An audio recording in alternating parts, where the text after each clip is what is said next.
కారణం ఏంటంటే ఇవాళ సుమారు 8,600 కోట్ల రూపాయల స్కాలర్షిప్ జరిగింది ప్రభుత్వంలో. ప్రభుత్వం ఏర్పడి సుమారు 2 సంవత్సరాలు గడిచినా కూడా ఈ ప్రభుత్వంలో విద్యాశాఖ మంత్రి లేకపోవడం ఎంత సిగ్గుచేటు.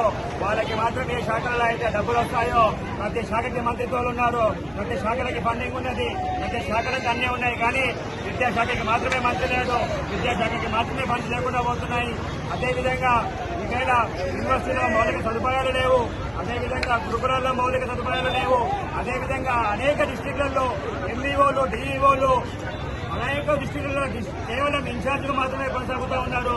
కేవలం ఇన్ఛార్జ్ ఎంఈఓలు, డిఈఓలను పర్మనెంట్ గా పోస్టింగ్ చేసుకోవడానికి కూడా వీలైనటువంటి పరిస్థితులు మన ప్రభుత్వం ఉన్నదని చెప్పి ప్రశ్నిస్తూ ఉన్నాము. ఇవాళ రాష్ట్ర వ్యాప్తంగా నిరసనలు కొనసాగుతుందా ఇంకా కూడా ప్రభుత్వం మేలుకోకుండా నిద్రావస్థలో ఉంటే ఇంకా ఈ సంఘటనలు ఇంకా పెద్దగా అయ్యి రాష్ట్ర వ్యాప్తంగా ఉద్యమాలు ఇంకా ఎక్కువ అవుతాయని చెప్పి ఇక్కడి నుంచి ప్రభుత్వాన్ని హెచ్చరిస్తూ ఉన్నాం. వెంటనే ప్రభుత్వం ఇప్పటికైనా మేల్కొని వద్దు నిద్ర వదిలి విద్యార్థులకు న్యాయం చేసే విధంగా వాళ్ళ దేశంలో లేకపోతే విద్యార్థి ఉద్యమాలుగా టీఎస్ఎఫ్ఐ జాతీయ కన్వీనర్ గా టీఎస్ఎఫ్ఐ టీం మొత్తంగా చెప్తా ఉన్నా యావత్ తెలంగాణ రాష్ట్రం మొత్తం కూడా అనేక ఉద్యమాలు ఉధృతం చేసి ఇంకా ఈ ఉధృతాన్ని అణచివేయాలని చూస్తే మాత్రం ఎట్టి పరిస్థితుల్లో ఊరుకునే పరిస్థితే లేదని చెప్పి మాకు సహకరించి మీ అందరికీ కూడా పేరు కృతజ్ఞతలు తెలియజేసుకుంటా ఉన్నాం.